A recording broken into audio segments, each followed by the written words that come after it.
Berbagai upaya dilakukan pemerintah daerah untuk mengejar capaian target vaksinasi COVID-19.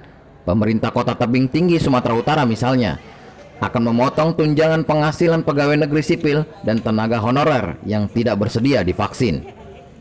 Hingga kini pemerintah Kota Tebing Tinggi terus gencar menggelar vaksinasi massal di sejumlah lokasi, di antaranya di Gedung Balai Kota yang menyasar pada PNS dan tenaga honorer.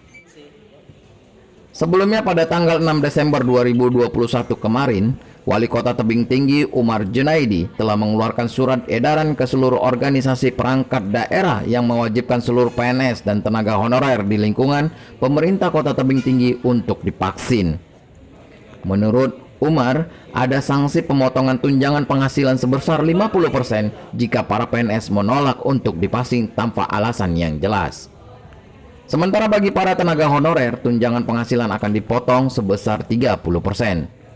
Umar menyebutkan jika kebijakan tersebut diambil sebagai upaya mendukung program pemerintah dalam pencapaian vaksinasi COVID-19.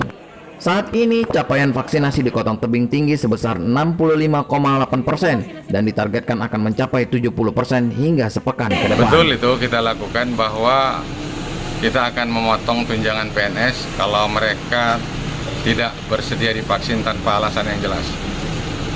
Tapi kalau mereka memang komorbid yang tidak diperkenankan oleh dokter, itu tidak ada persoalan bagi kita. Bukan hanya PNS, tapi juga non-PNS yang sifatnya tenaga honorer atau apapun, kita lakukan seperti itu. Besarannya Pak bisa dijelaskan Pak?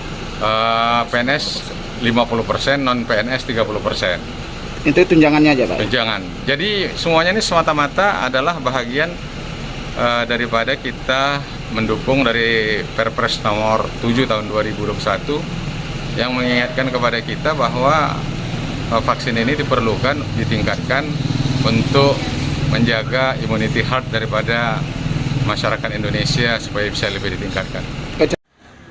Dari Medan, Sumatera Utara, Muhammad Amdani melaporkan.